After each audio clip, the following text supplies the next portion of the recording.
What are some common causes of roofing leaks in Minneapolis?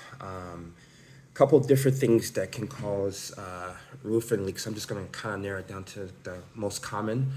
The most common is going to be the age of the roof.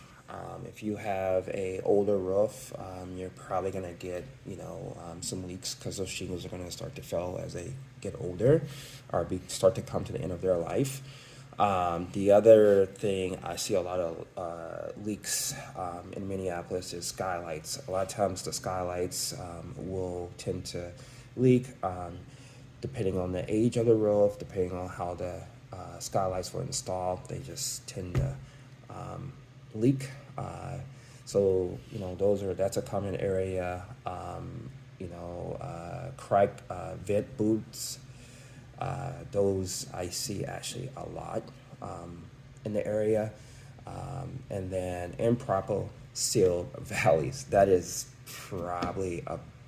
a big one that I see in the area. So a lot of times, it's just age.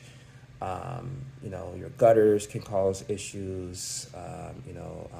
If you have tree limbs near your house, and those trees are, when we get wind blowing into the shingles, that can cause you to get leaks long term. One of the best ways to prevent roof leaks is to get your roof inspected every year.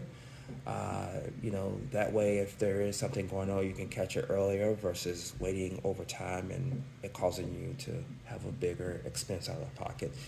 We offer free roof inspections. My name is Ted. I'm with Sellers Roofing. If you want to reach out to us to set that for inspection, we're at 651-703-2336. Thanks.